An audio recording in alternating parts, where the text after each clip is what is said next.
Hello. Today I'm going to be interviewing Kamila. How are you, Kamila? Good, thank you. How are you?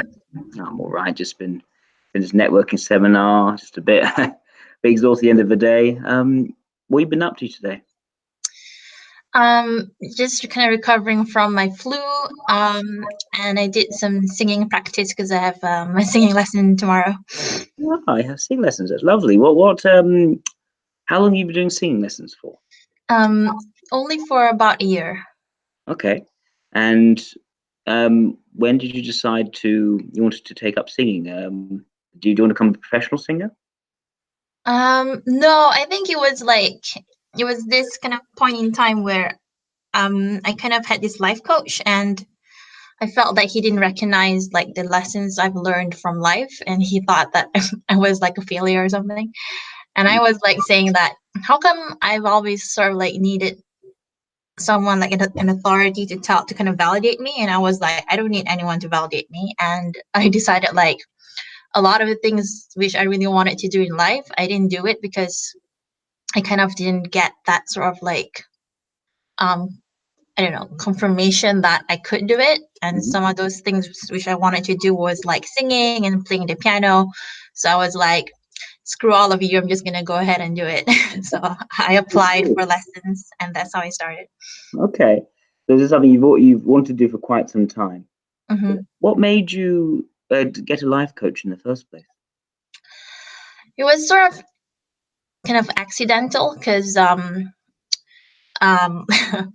well, I kind of discovered some sort of like history of abuse in my family, Mm. and it was sort of like perpetrated because of silence and because people kind of like just hung in there, fortitude and all that resilience BS, and just kind of not thinking that it's a private matter and not getting other people involved to sort of like kind of weaken the power of abuse. So I kind of like decided to break that silence and like post a Facebook kind of like post on it. Yeah. um and then like one of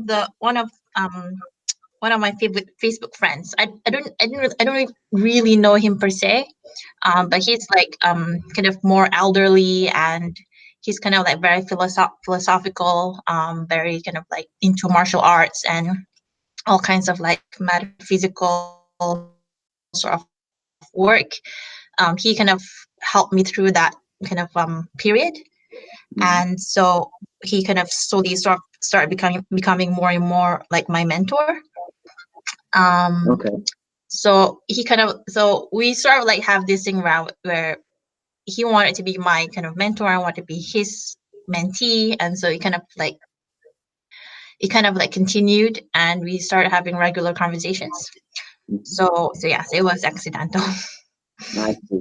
So you say that this fellow stepped in to help you in a hard time when you basically spoke out against bad things going on in your family. Yeah. I see.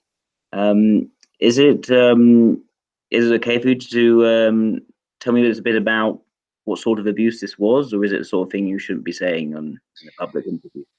I don't I don't mind, I guess, because it wasn't like physical abuse, it was kind of like more of like kind of financial abuse. So Okay. like my, well, financial and slash emotional. So my dad would kind of go into lots of debts and then force my mom to give him her money.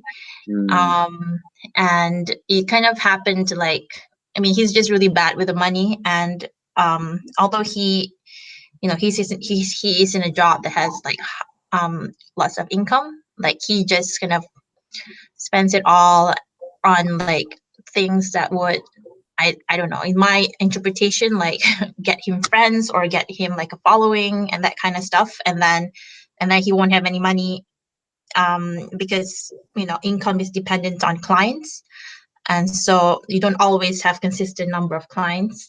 So my mom is kind of like the more stable income earner, Okay. and so he would kind of force her like through like very kind of harsh ways to kind of give him like money, or he would kind of humiliate her in front of others or threaten to leave and kind of stuff like that. So in my for my parents, like reputation is like such an important thing. So it was an easy thing to kind of like threaten my mom with, because she cares a lot about reputation and stuff. Mm. So like, and then my sisters and I kind of came back. So it was all very sort of new to me. I didn't realize it was happening since like when I was a child. And I kind of start to learn all of these things kind of quite recently from my older sister, who my mom kind of confided in. Um, so like I started. I mean, the thing is that my mom doesn't have a lot of kind of support network, because she's sort of like a bit closed, and um the support of her that I think probably thinks she's better than everybody else. So that doesn't help you to make friends, right? So I started like talking to my aunts about like the truth about us as a family, instead of this kind of image of us as um like a family that's doing well and all that kind of stuff. Yeah. And then I kind of discovered that my aunt went through a very similar thing with her husband as well. So I Mm. was like, maybe this is something that's very kind of systemic slash cultural, right? And no Mm. one's talking about it, and everyone's thinking it's their own kind of personal issue. So yeah, so that's kind of the gist of like what I understood from the abuse. See. I'm sorry to hear that's happened in your family. So I'm right in saying that you made a Facebook post where you publicized this issue. You called it out. Yeah. And what was the reasoning behind making the Facebook post, but by publicizing it? What did you I want to felt do? like I was part of the problem if I were to become silent about it. Mm. So I guess social media was like the easiest way to publicize something that's kind of supposedly private. Mhm. And so I guess it was myself trying to like not be afraid of saying the truth. Um, and then like I guess I was very hesitant to do it, because um I was afraid of the consequences. Yes. I was afraid about like maybe what my dad would think about it, or um and there was also a part of me that felt like maybe this wasn't as a big deal as it is. Mm. But I thought like well, the most important thing is to break the silence regardless of the consequence, and I'll deal with the consequence as it comes, because I guess for me, like, truth is the most important foundation, and if you don't build up on top of truth, then everything else it's just gonna like break, and there's nothing real from it. Mm. That's the rationale. It seems to be very much about making sure. Was it about making sure people knew what the truth was, making sure that everyone knew that this was the situation, or was it more about helping your family by bringing that truth to light? It was it was the first one, and also for myself to not be part of the problem, to kind of ensure that if there's something like this ever to happen, people shouldn't feel afraid to voice it out, to ask for Mhm. help. I see. So it's like sort of like a general message that if this is happening to you wherever you are, you should also call it out. Yeah, or just like not be afraid to do it. Like no one has to have to do it, but Yeah. Okay. No, I mean that makes sense. Um. Okay. So and after in this period, was there then this elder man who wanted to become your mentor? Did they reach out to you because your family had reacted negatively to um that reveal? no, surprisingly, like, people were very supportive. Mm. um I think my parents themselves didn't kind of know about the post, even though they were my Facebook friends. I guess because they don't go on Facebook that much. Mm. But some of my other extended family members kind of offered support as well. Okay. Um, yeah, so I think he was basically trying to help me, like, um, not allow my parents to have that much kind of power over me. I see. Because so I've, like, just like contextually, like, I've been in the UK for 16 years. And before that, I was like in Singapore. That's where I was born. Mm. And so I think a lot of my time in the UK was kind of spent unlearning what I've learned and trying to figure out who I am and what I really stand for and what I really believe in. So whenever I go back home, it would be kind of a struggle because it's like there's a kind of a part of me that kind of falls back into that role of like a daughter, but then there's also another part of me that doesn't believe that anymore. So I would kind of still do what I want to do, but then have so much guilt and feel so drained from fighting my parents.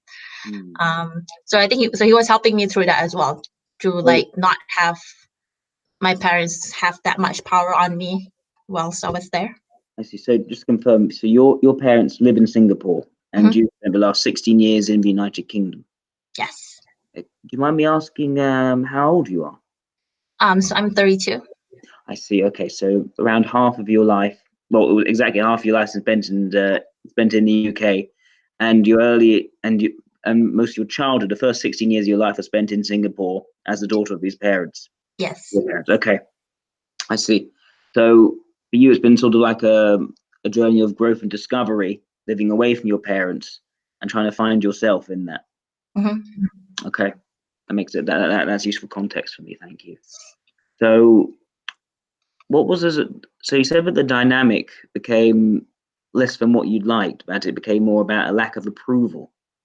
So could you just tell me a bit more about this difficulty doing things which would satisfy your men?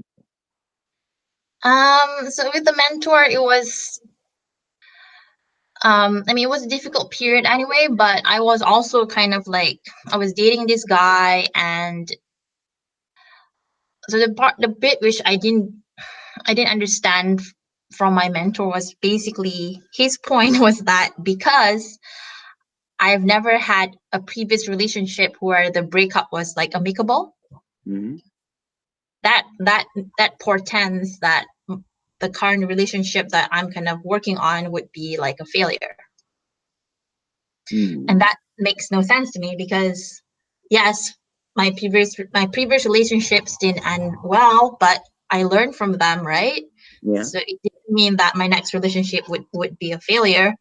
And I was kind of very sad that how come you didn't see what I learned from the previous relationships? Like kind of all you saw was like the bit where it didn't work out well. Right. So that kind of um yeah, I guess that kind of made me like look deeper inside and understand that I was subconsciously trying to get kind of like an approval, or get someone who isn't me to say they've seen something inside me for me to be able to accept that within me. It's a very convoluted way. But then I realized, well, I don't need to do that anymore now that I've realized this. I can validate myself, and I can permit myself to do what makes me happy, and Mm. I can tell myself that, hey, I learned from this. Good job.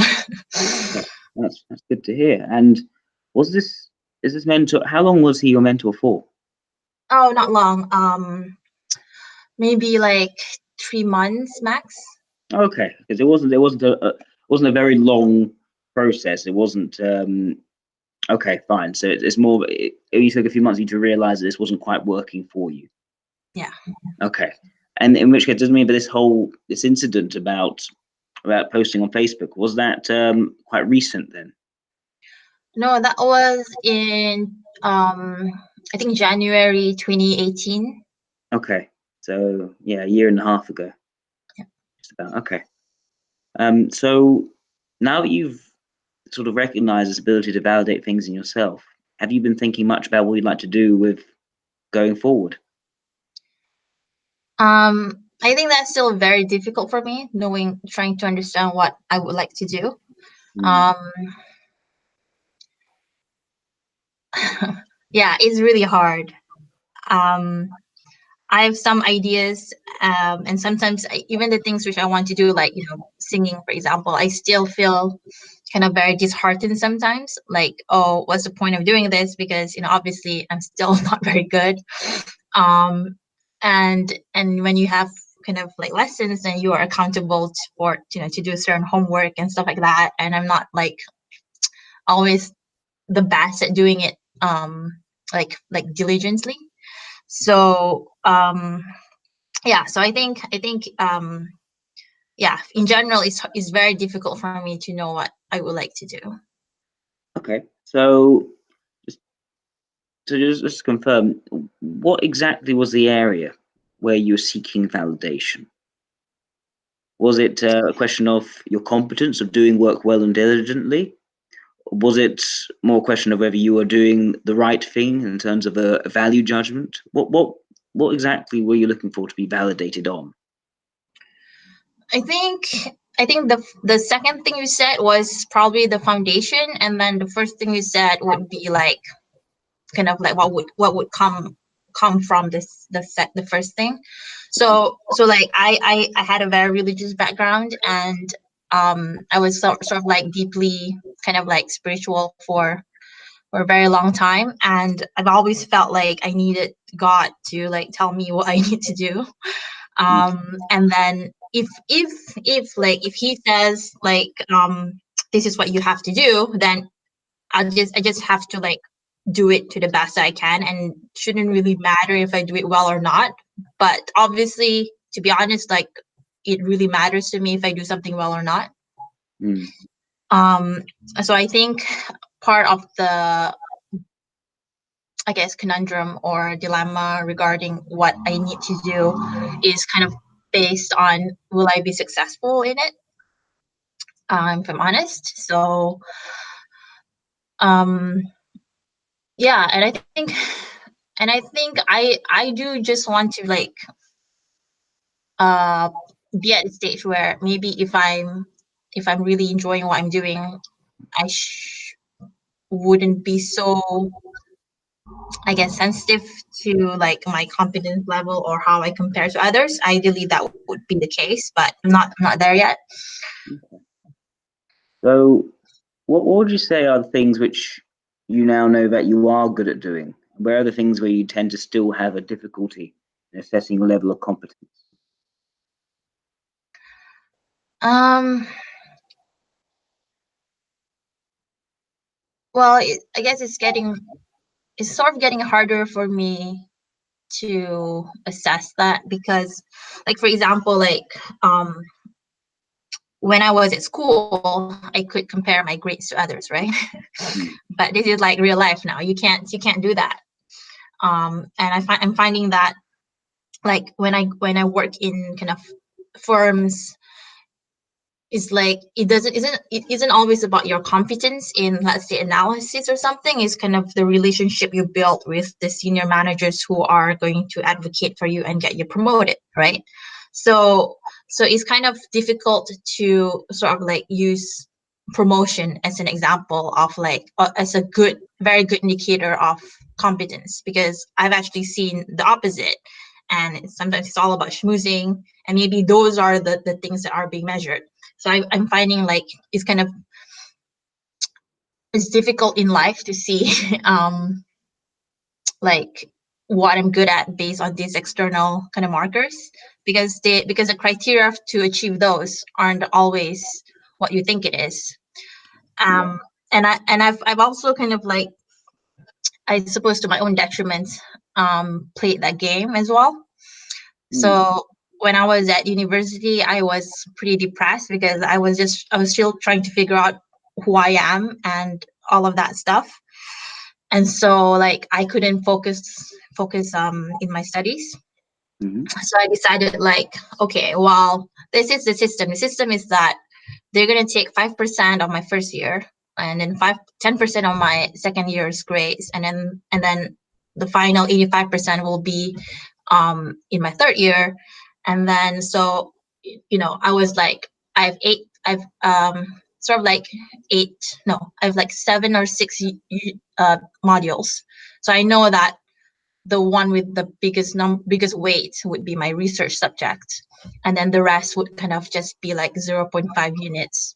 And so if I were to really focus on my research project, which I do have motivation for, and my elective, which is Japanese, nothing to do with my studies, and I can push it just enough to like an upper 2-1. Mm-hmm. So I didn't really study. I studied last minute. I gamed the system and I got an upper 2-1. But and then I got a bachelor's degree in like neuroscience. But I don't feel like I'm competent at neuroscience at all because I gamed the system, right? So I feel like really bad and I feel like a fraud. So I mean, it was pretty tough. Well, I don't like.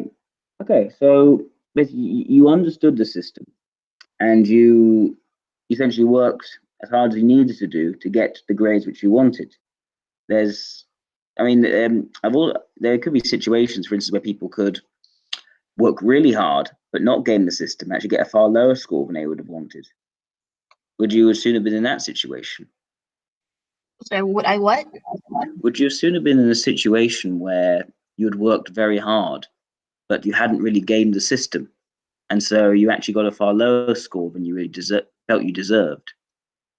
Yeah, so I was like so in Singapore I went to this like super poor school, Mm-hmm. and I was super hardworking, but we didn't understand, but the teachers didn't teach us about kind of like exam marks, how to gain it.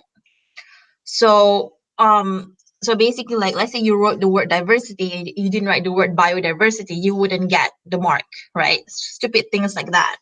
Yeah. So definitely when I was like doing my GCSE or the O levels, like I was working super hard, but I didn't get the grades that I I wanted, and I didn't feel like I did understand the curriculum. Okay. But then when I started doing my A levels and I transferred to a different school where they were teaching us about how to get good marks and everything, then I think during A levels I was still motivated, and I wouldn't think my grades were fake. Like I did understand what I was doing and I was very motivated. But at uni I definitely felt like like I didn't understand, or I only studied last minute, so it didn't count. You know what I mean? Yeah. Okay. So, sort of, is this approach to university sort of learned by your past experiences? Yeah. Okay. Now, say you did neuroscience as your degree. Have you pursued a job in neuroscience since? I only did like one job afterwards. It was in Alzheimer's disease. Mm-hmm. But then after that, I moved to do cancer imaging. Hmm. So yeah, so only for one job. And did you is that the reason why you wanted to do neuroscience in the first place, to look into cancer imaging? No, well, the reason why I wanted to do neuroscience was because I wanted to understand, you know, why humans do what they do, like who we are. But I felt like in my first year I did well, but it really sort of like made me feel very dissatisfied with the course because I felt that the neuroscience subject didn't help me understand that. Okay. It didn't bring me closer towards that understanding. So I was spending most of my time like reading other books on other books basically. And so also I think it was because I was sort of like not very confident. So like in hindsight, what I should have done was probably understand and learn the things that were being taught to me, but then still ask my questions about how it actually relates to the human experience. But I wasn't very confident about that, so I focused on learning it the way that I think they want us to learn it, which was very dissatisfying, and kind of felt like that we are looking at sort of like trying to repeat phenomenon at a very very specific, a very very kind of like a very molecular level that's kind of super specific, that's in a kind of very artificial way, and using that to infer about how we actually function. So I was like, okay, I get it, right? But and I get that, we have to come up with these artificial conditions in order to make these inferences and maybe move closer towards the truth, etc. But I felt like it was very dissatisfying. Could you give me some examples of this artificial way, the very concrete, specific artificial way of essentially putting together the sense of information that's available in neuroscience, and from that trying to reach some sense of the truth? Could you give me an example of that artificial approach first, and then could you give me an example, if you could, of what would have been the ideal? Sure. Well, maybe if I can give it more from cancer, because it's more in my memory. So when I was doing cancer imaging, we basically grew 3D kind of spheres made of cancer cells. So they're super tiny. They're like 1 millimeter in diameter. So this is an improvement from like a completely flat structure where you normally grow cells on. So now you have 3D, even though it's super tiny, and so we would basically use this model to understand like penetration of drugs, or kind of and also like if you change certain conditions in the environments of the spheroid, whether that would impact, for example, like the oxygen concentration gradient in the spheroid, or the acid levels, or expression of certain proteins. So it's a better understanding of 3D, which is kind of more of a mirror of our body, versus like what we normally use, like in vitro, like flat, growing the cells flat, which is not really how our bodies work. So that's like an artificial environment. So how we would kind of use this to infer is it's more of like if it kind of works in vitro, then it's like a decision maker to move into in vivo. So you would use the same drug, or try to test the same things in like in animals, like in mice or rats, for example. So it's kind of like it's like a gatekeeper, I guess, to move into in vivo experiments. So then if you start using start testing in animals, so like animals that have tumors, then you can try to see if you have similar effects on, let's say, the expression of key proteins in the animal's tumor that you have seen also in the in vitro model. Okay, just to confirm, so in vitro, is that, let's say, collections of cells? So in vitro, so it's so it's not in the animal, so it's just like in isolation, basically. So like in flasks, or in petri dishes. So you move from cells in flasks to animal subjects, but not human subjects. No, so I think so to move to like human subjects, you'll have to go through clinical trials, which is a bit more Yeah, fair enough. So it's very much sort of very extrapolated data you're working on, and is quite far removed from the real human sample.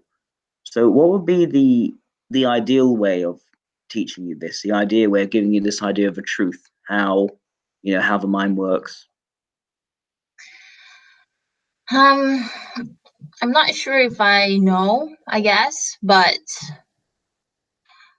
I think maybe if there was like a bit more of like, if I had learned when I was doing like neuroscience, maybe a bit more on like philosophy as well, and maybe if I had more confidence to perhaps like express my kind of like thoughts or confusion, it would be a bit, at least a bit more meaningful for me, because then I could kind of relate it to myself.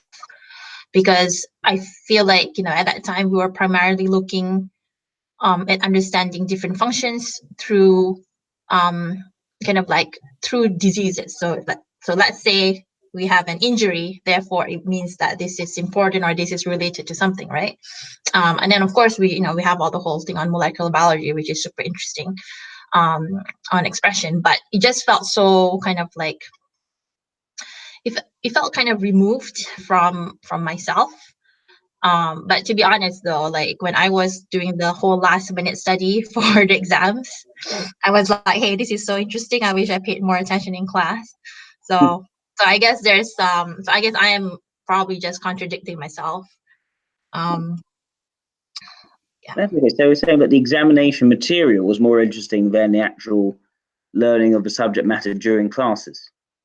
No, I think it was just that in class, like when I was going through the process of I just couldn't stay engaged. But then when I was doing my last minute panic and I had to focus, then I could kind of see the materials kind of in a better light, and I could understand it better. And so I was like, oh, this is really interesting.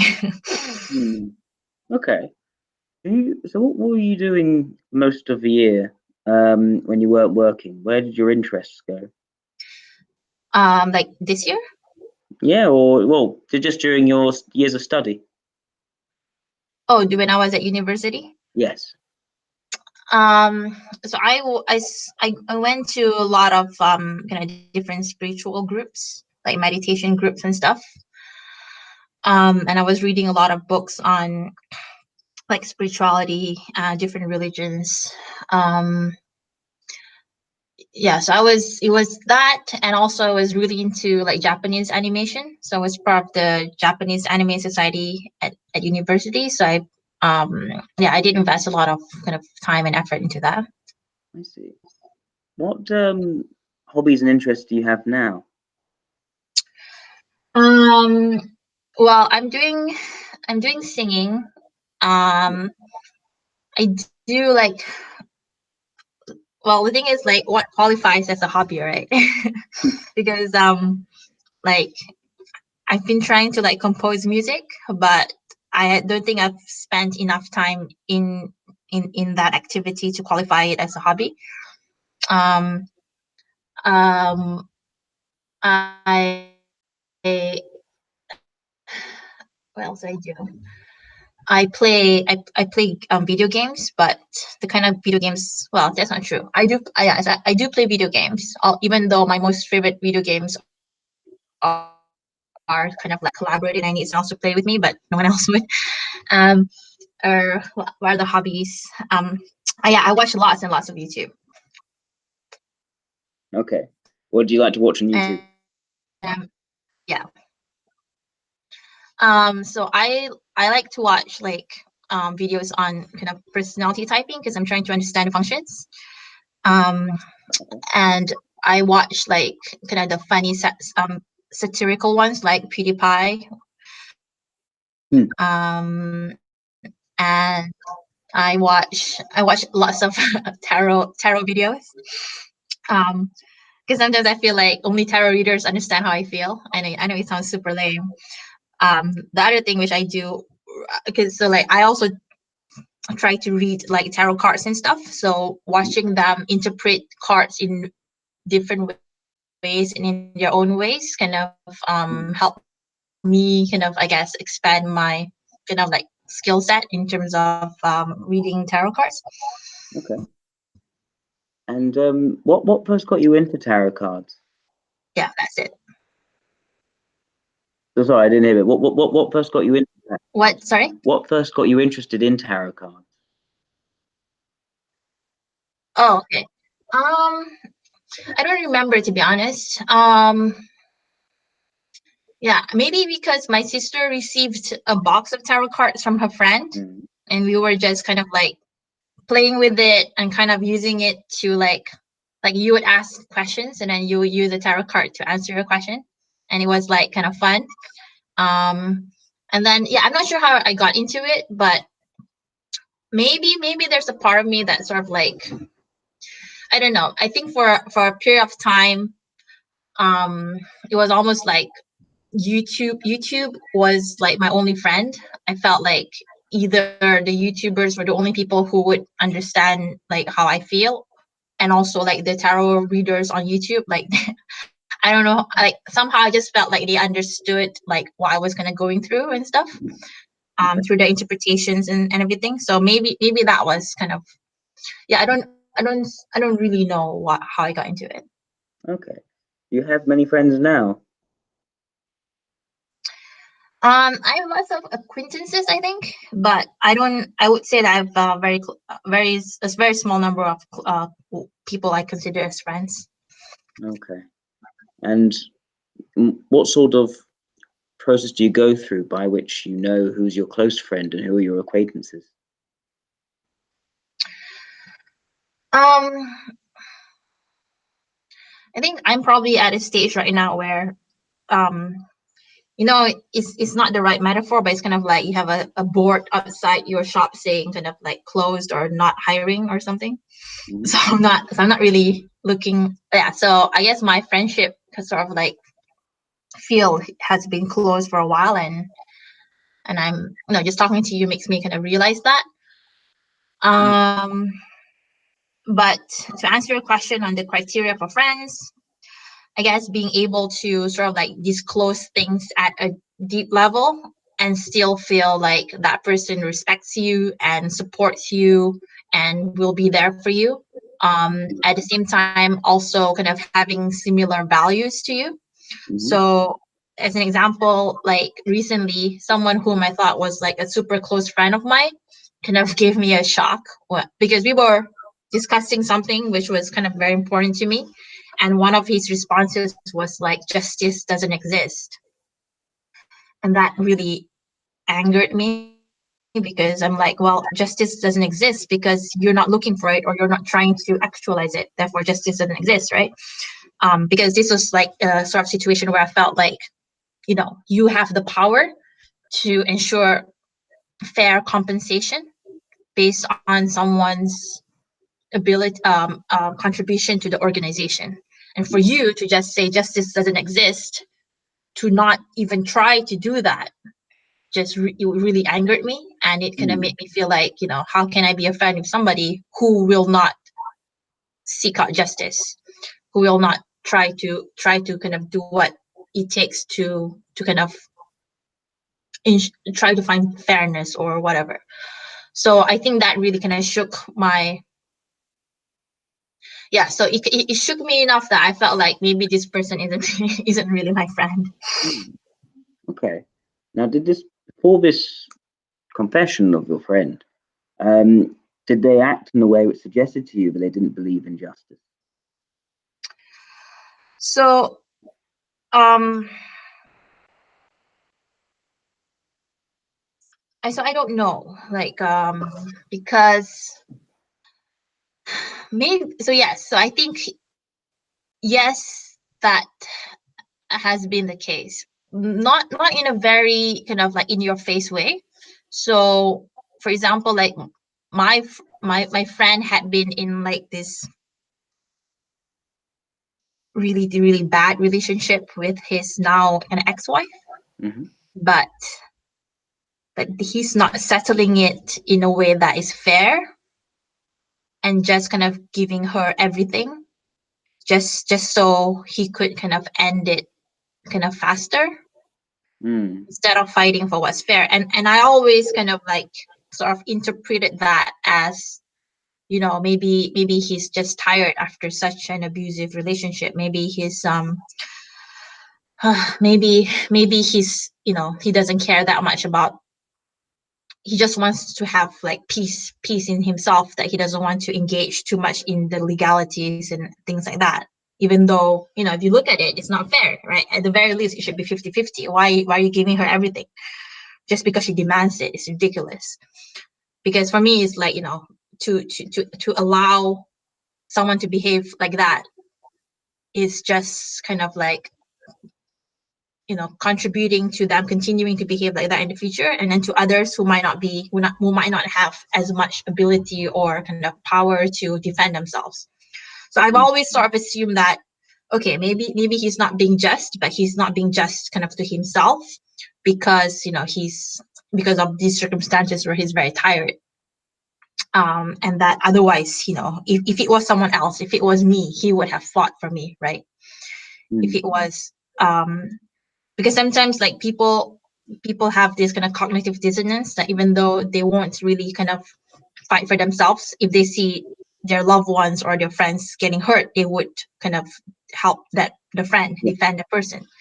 But for him to say justice doesn't exist in a context where, it's about doing the right thing, in my view, obviously, and it's doing the fair thing, and for him to just kind of say it like that really kind of, yeah. And would you say that justice for you is doing what is fair? Yes. Okay. And would you say that that is something which is easy to formulate, easy to understand, or is it just depends on the situation? I think it's kind of very contextual. Okay. So what's fair is dependent on that situation, and obviously the more information you have, the better idea of what fair is. And I think maybe there would be situations where, we don't have enough information to understand, what's fair, but at the very least, we should be striving for it. Okay. Do you see yourself as someone who fights for justice? I think I try my best. Like, to be honest, maybe in all my attempts for justice, probably I've only succeeded like once. But I thought, like, at least I didn't just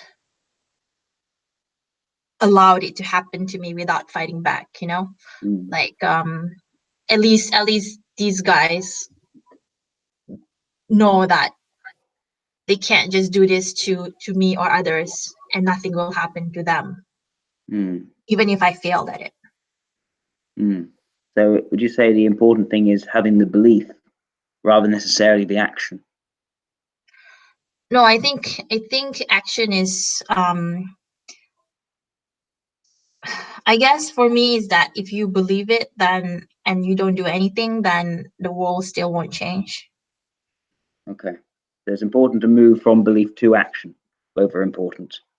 Yeah. And you say for yourself, you do try to take action.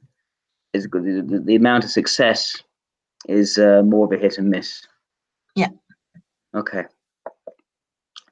So would you say that you were first attracted to neuroscience for the sake of that philosophical understanding? Yeah, I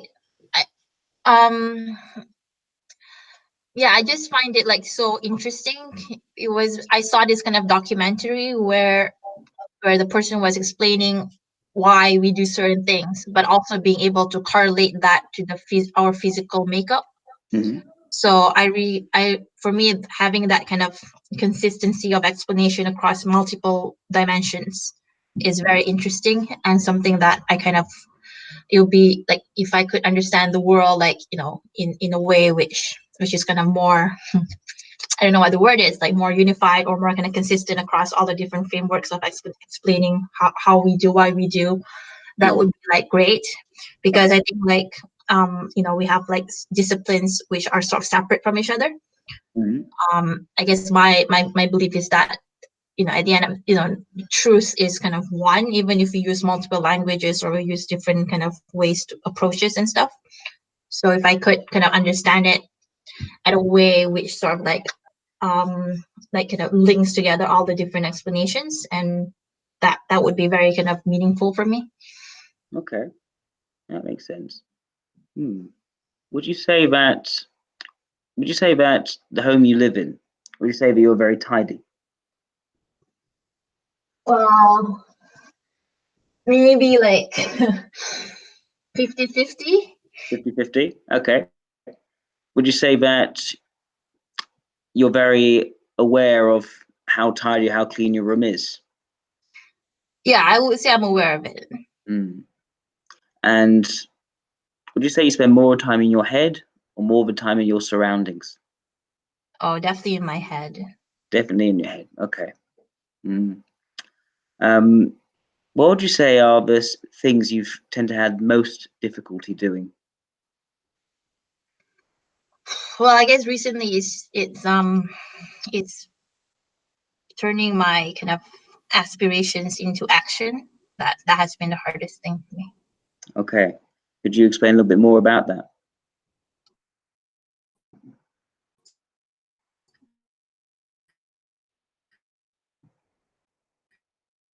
Oh, you seem to pause. Like is it very much? Sorry, you hear me now? Is it Yeah. better? No. Okay. Well, for the past 2 years, I've always kind of wanted to be a YouTuber because I've been so inspired by all the YouTube creators and but anyway, I haven't done it.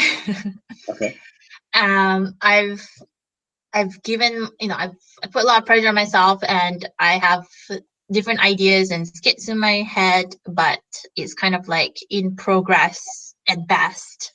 And so I kind of feel really bad about it. Another one is, well, I guess it's kind of a bit, well, it's a bit tricky in the sense that I kind of like very recently like quit from a job which I kind of put my kind of heart and soul in because of like in the end the leadership decided to kind of go against what I felt the vision was. So I quit from the job recently, and I also broke up with someone else. And so I guess maybe I'm just using that as an excuse to like not just be lying in my bed doing nothing. But yeah. So getting like I guess things like applying for jobs or doing my YouTube video, practicing my singing and stuff. I guess those would be that's kind of like my biggest challenge. So I think that's the other thing would be kind of sorry, never mind. I interrupted you. No, sorry. I just did you say about the difficulty for you in moving from aspirations to action? Was it just because of the circumstances in recent history that you've had to leave a job, that you've broken up with someone? Was there more of a general difficulty for moving from aspiration to action? Well, I guess the thoughts that go in my head when I'm kind of like worried about it. So with my some of the content I have in mind would kind of be like telling about my experiences about different places I've worked in. And so I was, I guess, kind of unsure if that's allowed or not, in the sense that why if you're gonna get in trouble because even if I don't mention names, then it's like I wonder, can you get in trouble for saying your experiences? Because you have websites like Glassdoor.com where you can read about employees' comments and reviews and stuff, but those are kind of like anonymous and no one really says anything. Sometimes it's just like not very useful because it was like too generic. So I wanted to kind of give that sort of like content, but at a kind of more deeper level. So I was worried about the consequences, and also kind of like prepping myself to be kind of strong enough to handle the consequence no matter what happens. Because like so I think it takes me a while to sort of like I think criticism and that kind of stuff like probably impacts me a lot. Okay. What sorts of criticism impacts you the most? I feel like it's probably bigger in my head than in real life, I guess. Because the kind of criticisms that I have received. So I used to work in this consulting firm, and after we have to collect feedback from our colleagues and stuff like that. So the criticism I get never really bothered me, to be honest. Yeah. And some of them are kind of like just make me realize that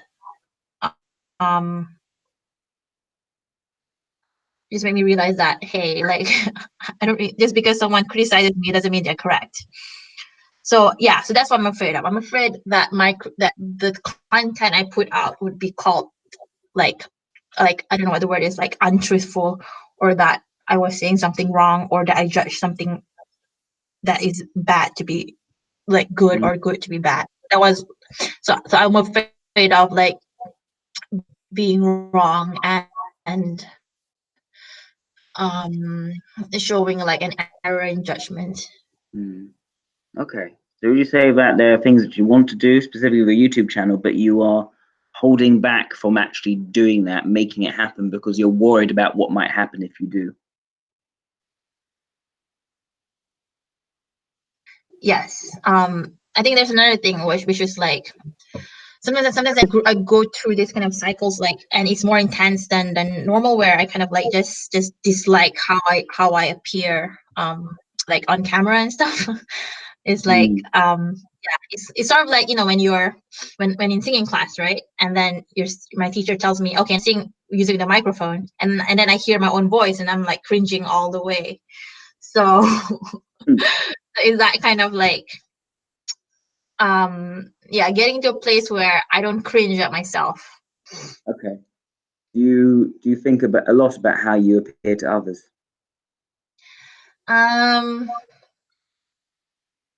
I think with regards to the YouTube channel, I'll definitely think a lot about it. But I guess in everyday, like it has been drastically reduced versus maybe a few years ago. Okay. So it used to be something which you used to think about quite a bit, but recently you've stopped. Last few years you stopped about it so much. And why is that? I don't know. I just feel like I don't care. Okay. Fair enough. And would you say you're someone who is confident in how you come across to other people? Or would you say this is something which you continuously worry about? Well, I definitely know that I'm not confident inside. Okay.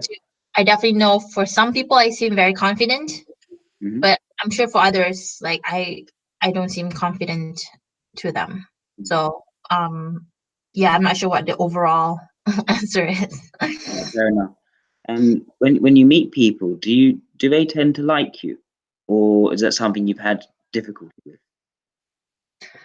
mm, I think in general, I would say the atmosphere is very positive, or kind of like, you know, at least neutral, if not.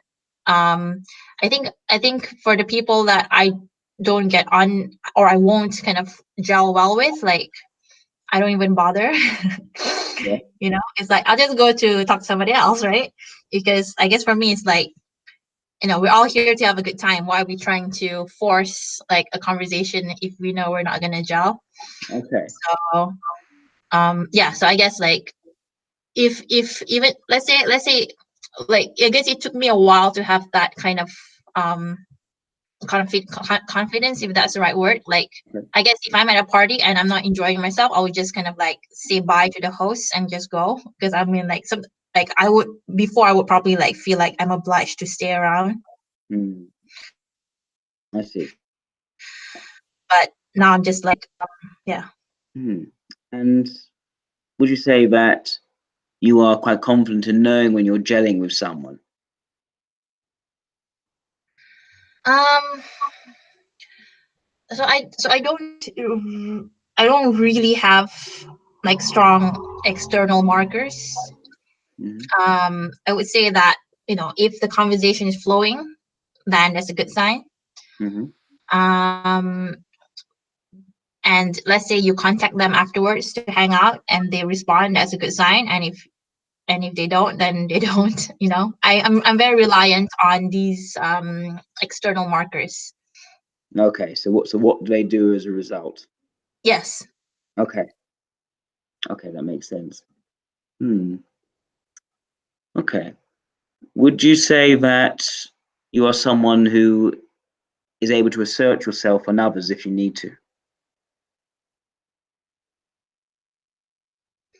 Um, if I maybe if I need to, if the situation arises, then um, yeah, I think so. I mean, I've been kind of called aggressive sometimes by others. Okay. I mean, I don't mean to be aggressive, but it's like this needs to be said, and you're all like you're all doing the wrong thing. So, um, I have been called aggressive. Okay. So Although, would you say people are more likely to perceive you as someone who's quite sort of mild-mannered, quite likable, quite blending into the background within a sort of friendly way, which everyone sort of likes? Or would you say you're more likely to come across to people as being more hard-headed, quite stubborn, knowing what you think, and being likely to make sure things go the way you want them to go? I guess maybe more the second. Okay.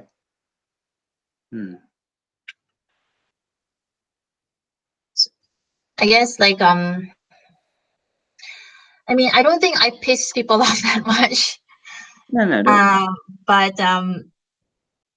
But yeah, I sort of like yes, feel like in some ways like I in order for me to do my job, I need to um say what I think um the truth, or what I think is. Otherwise, I wouldn't be kind of helping or contributing. No, fair enough. And would you say you see yourself as a strong person? No, if I was so strong, I would be like having my YouTube channel up and ready. But no, I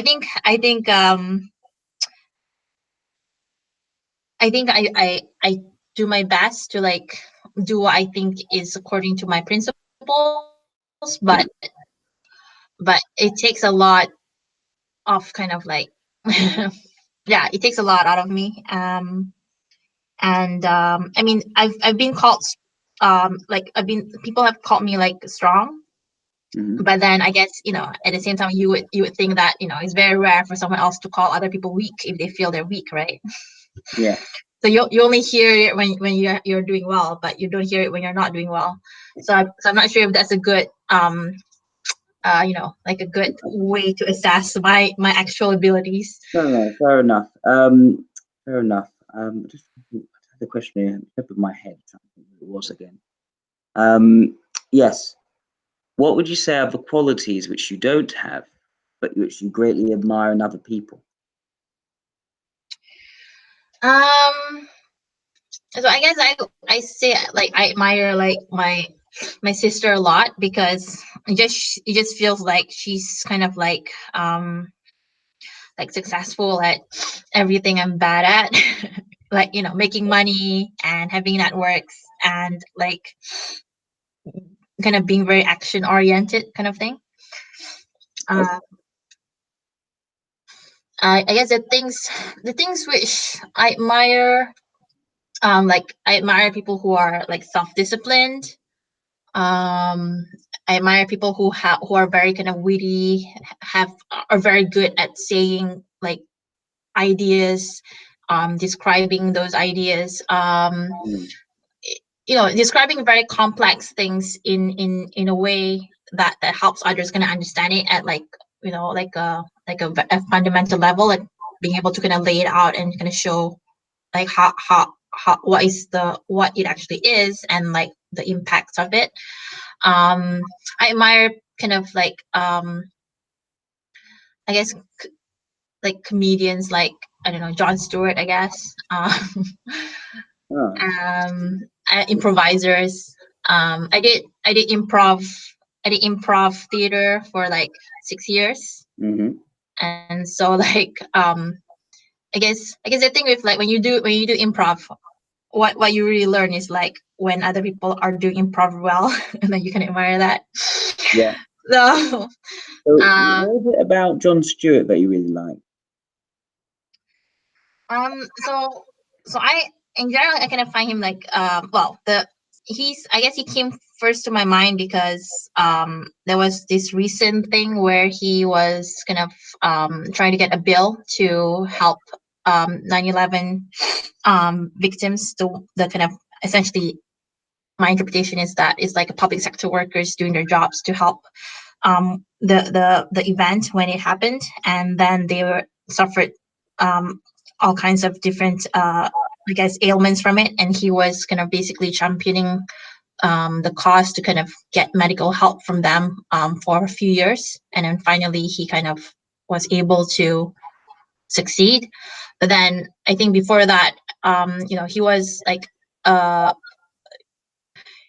kind of things that he said, like for instance, I mean, I personally don't really like to read the news, so for me to be able to understand the news like through him making fun of it is kind of like helpful. Okay. And so I think he kind of was really well, and I really respected him, and he was like very kind of witty intellectual. But then I think I also respected that he kind of decided to take a break from it. Like I thought that was a brave move. And then kind of like do his own thing in a way which I felt to kind of, I guess, something that's kind of has more of like a social impact. Okay. And what was it about the news that you didn't like? Why is it you didn't like to read the news? Because it makes me feel sort of helpless. Mm-hmm. Like there's so many bad things, and like what can you do, right? And so that's what I didn't like about it. And it's also kind of like, I mean, I'm not really against it, but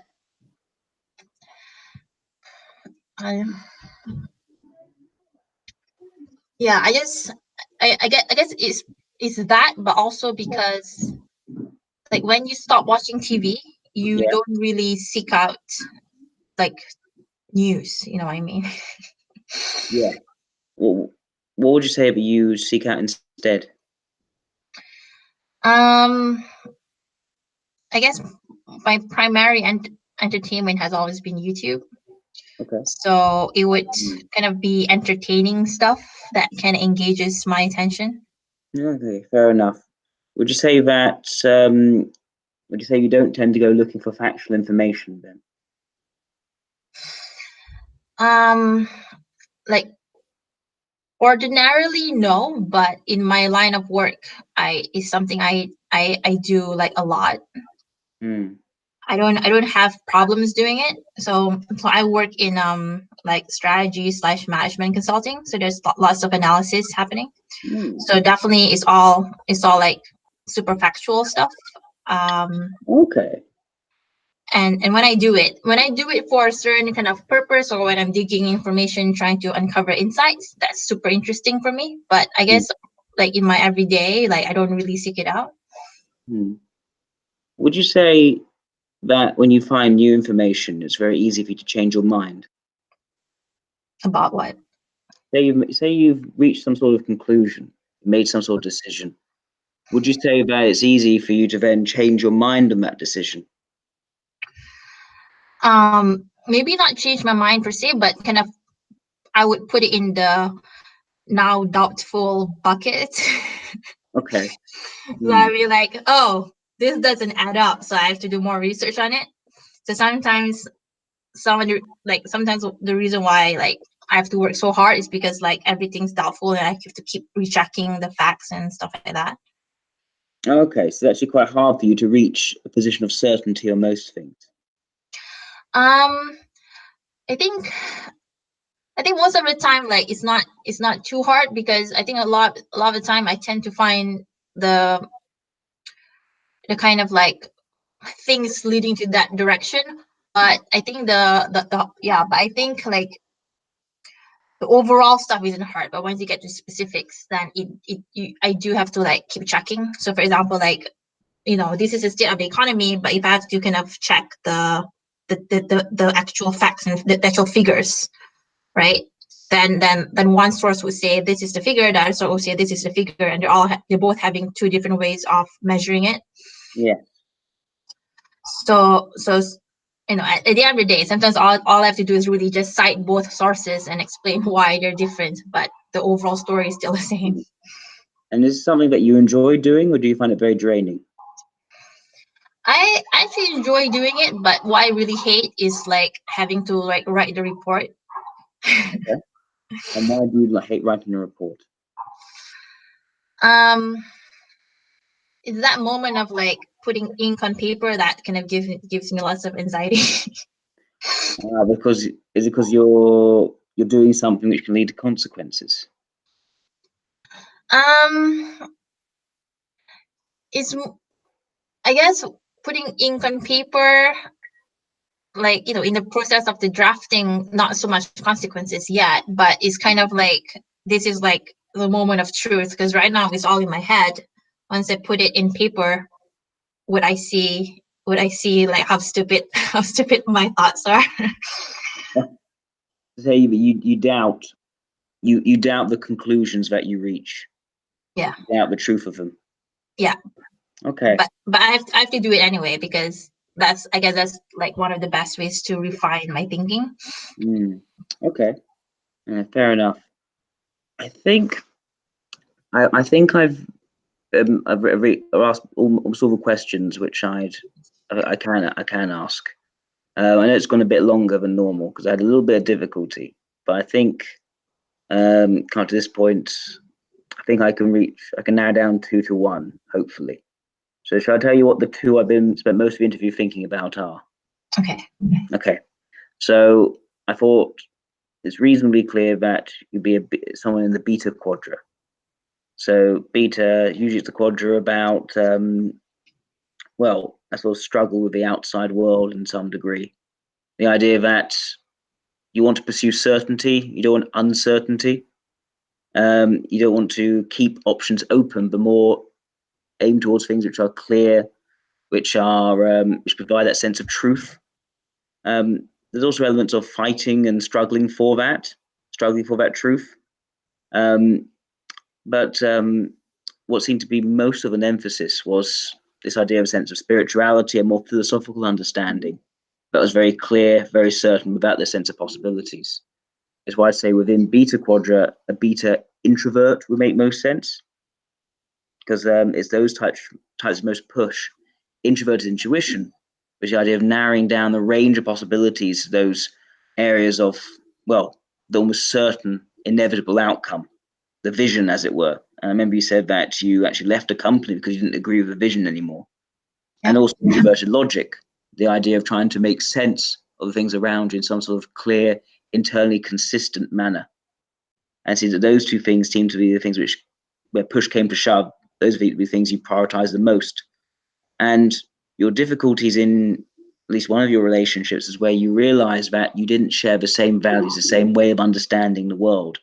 You seem to be very much about pushing for justice in some way. And if you can't, it doesn't really matter what necessarily is conveyed about their character and their actions. But yes, action's still important, of course, but it needs to come from a shared understanding that justice must be pursued. Would you say that makes sense and that's accurate? Yeah, I think so. Okay. So between these two types, I was basically trying to see if you're someone who had more difficulty moving from what's in your head towards taking action. Basically, extroverted sensation is that action taking information element. It's about making a stamp on your physical reality, and actually going to get, regardless of what the consequences may be. Whereas the other side, extroverted ethics, is basically being able to actually make an impression on people around you.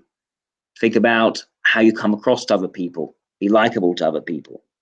So it was difficult for me to really tell apart whether it was LSI, logical sensory introvert, or IEI, intuitive ethical introvert. I'd expect the IEI to, out of the betas, to lack the most in extrovert sensation, to be the most in their head and least able to take a sort of decisive action. Whereas for LSI, I expect them to be the most oriented towards logical systems and understanding, most about their principles, and least confident in terms of how they come across to others, in terms of making a more likable impression upon others and generating motivating emotions with other people. Now, it seems to me from your answers that there seems to be a quite persistent difficulty in moving from your head towards your actions. Now, you do talk about the importance of fighting. You haven't necessarily shown much appreciation for successes in this area. So it seems to be a more modest area where you place importance on it. At the same time, you've also shown a degree of, well, a lack of certainty in the logical conclusions you reach, to the point where as soon as you put them down in physical paper, you feel it may be found out to be wrong. And do you think it might be because you don't feel as if you could then defend those arguments that you make against other people? I think I can defend them. I think the anxiety is, did I miss something else? Okay. Perhaps, or maybe I didn't interpret things correctly. Maybe I'm like, yeah, maybe if someone else was to read the kind of the different papers I was reading, maybe they would have come up with something, a different interpretation. So I kind of doubt my own ability to understand, I guess. Okay, so there's a certain doubt in your ability to understand what you've put forward, and that can create some anxiety. Would you say it's anxiety, or is it just okay? Right. So on that basis, I would think that IEI is more likely than LSI, because on LSI they tend to, because introverted logic is their leading function. There should be a place of consistent confidence. They should know how they've understood things to be. And their difficulty is more that they can be almost too certain, and they haven't looked at the alternative possibilities for how they might be wrong. Whereas I get the impression from you that while you are aiming towards a sense of certainty, a sense of vision, a sense of where my life needs to be going in the long run, you don't seem to have that same confidence in the certainty of your conclusions. Yeah. It suggests actually some extrovert intuition, not being a complete blind spot. Extrovert intuition being the exploration of different possibilities, but nonetheless, it is there, just not very much valued. You use it when you need to, and it can create some doubt. I mean, I guess I do think about different kind of ideas a lot. I don't know, like, whether I kind of not value extroverted intuition.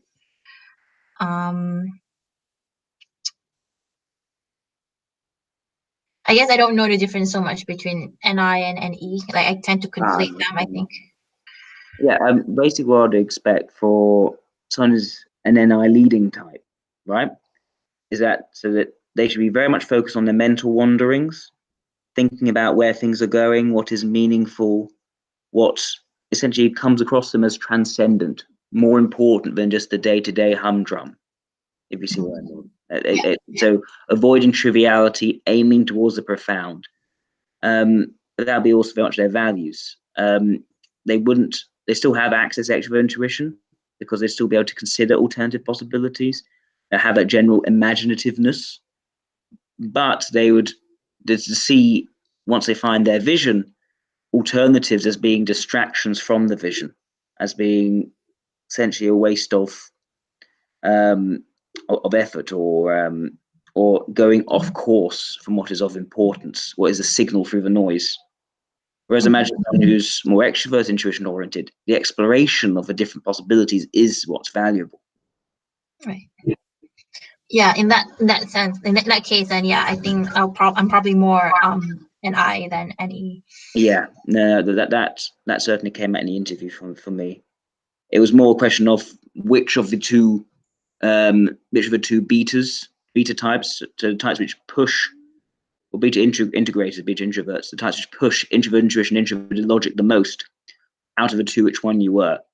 And yes, it seems to me that the logic and sensory side is weaker than that intuitive side. And I think I could see some of the ethical side throughout the earlier part of your interview. The thing is about IEI is that they also have introverted ethics quite strong. This is forming of relationships. And I think to be there's some nuance in knowing how close you want to be to people and how distant you want to be to other people. And a tendency to also rely on your relationships to some degree. Like, for instance, have this idea of a mentor and the idea that what they thought was very much important in terms of what you thought was valuable and important. So a degree of using these personal one-on-one relationships, and that came out quite a bit in your early interview. It doesn't seem to be something that's valued so much for its own sake, but it seems to be something which still has a very strong aspect on your decision making. And I would take that to be more of a demonstrative function, something which is very strong, but not necessarily valued. And the demonstrative function for an IEI would be introverted ethics. Okay. And for an LSI, it wouldn't play nearly as much of a strong role. You'd see more of the detail-orientedness, more of a sense of being very sort of, well, aware of their sort of the comfort and flow of their immediate surroundings. And out of all the betas, and you think of betas being quite intense personalities, quite oriented towards what is outside of the normal. The LSI is probably the most grounded in the normal out of them. So I didn't really see so much of that. So yeah, so on balance, I'd say IEI makes the most sense. Okay, cool. What were you thinking? Because I know you started looking at typology beforehand. You haven't just come out of the blue. What were you thinking for yourself? Well, a few years ago, a friend of mine typed me as like ENFJ, and then like I think it was a few months ago, you probably you had an interview with him. It was with Eric from TWFP. Yes. So he typed me as ENTP, and then I think after that he was typing my sister, and he was saying to my sis like, oh, he's not sure whether I'm INFJ or ENTP. And then we did additional tests, and he thought I'm ENTP. So I was like, okay, that's cool. But I kind of just like I watched like your interviews on your channel, and I thought like those are very kind of penetrating questions. So they're less on tests but more on kind of questions. Yeah. So I wanted to kind of like see like if the results will also be the same through this approach. Mm-hmm. Yes, and that did lead to quite a big difference there. He's offering extrovert intuition lead for you, and I'm saying no, introverted intuition lead. That is a big, as far as socionics is concerned, that's a big difference. Yeah. But as far as Jung is concerned, that's a big difference because leading represses the ignoring. So that would be very interesting to explore. At the same time, I can see why ENTP and the IEI in socionics can, in some ways, appear similar. In fact, they both have a leaning towards the intellectual and the philosophical, and they're both using introverted thinking in a way which also balanced with extroverted feeling. They're both they don't come across as entirely dispassionate in their logical reasoning, the way that an INTP would in MBTI. But at the same time, they're still intellectually oriented. For ENTP, it's more of a sort of being able to rapidly and quickly work out how things can be explained. It's a very fluid way of sense making for ENTPs, ESTPs as well. Whereas, the socionics IEI is more firm than that, but also harder and slower to form, and have a degree of doubt. And that what their principles are can be firm sticking points. What they once they put a lot more effort in pushing the way they've ordered their understanding of the world around them. It's less fluid. And the factual data coming in, it's less about continuously reforming, breaking it down, and forming a different structure. It's quite a bit harder for IIs to do that because their logic is not strong and not readily supporting their introverted logic. Yeah. I mean, I think I definitely gonna struggle with the TI stuff. Yes, it seems like something you're certainly attempting, and you certainly place a great deal of importance on. So I remember myself at university, and every few lectures I come up with a completely different understanding of how everything fit together. I was listening to I did philosophy. I remember one lecture just talking about things just changing a sense of human consciousness, a human identity. And I thought, it's like we are a dynamic thing rather than a static. There's no set thing that is human or a person. It's more about what is our continued identity over time. Well, it's that we are a changing entity. It's like a storm. A storm, all the different atoms making up the storm continuously replacing its air molecules, buzzing around, affected by different pressures from differences in temperature in a certain geographical area. But what makes you identify that storm as, say, Storm Sophie or Storm Anna? And it's because it is a continuous change in a certain locale, certain physical place. That place can still move, but you can still see that thing shifting and transforming over time. So in that way, you can identify as a thing rather than as something which is completely different, even though it's changed all the parts that make it up. Yeah. So I just used to have these sort of ways of just putting things together and making sense of them. Now, what I'm saying is not particularly original. Plenty of other people have come up with similar sorts of ideas. But I guess what I'm trying to say is that I used to very quickly click lots of things together in each sort of lesson and get very, very enthusiastic about what I've managed to click together for myself. I haven't quite got that impression from how you described your university. That feels more of an ongoing search for truth, whatever this truth is, and getting frustrated that you weren't being given what you needed to form that truth. Yeah. Yeah. In which case I'd say it's not so much an ego block thing, an area of confidence that you bring, but more in the super id block, the thing which you're aspiring to. Okay. Yeah. Okay. Cool. Thank you so much. You're very welcome. If you have any further questions, just feel free to email me. And thank you. I'll get back to you when I can. As it's a public interview, of course, you'll be able to access the video whenever you want, but let me know if you want it to ever be taken down. Just make sure you don't forget that, because it's confidentiality is important to me. Anyway, yeah, I appreciate it. Have a lovely evening as well, Kamila. Take care now. Bye. Bye.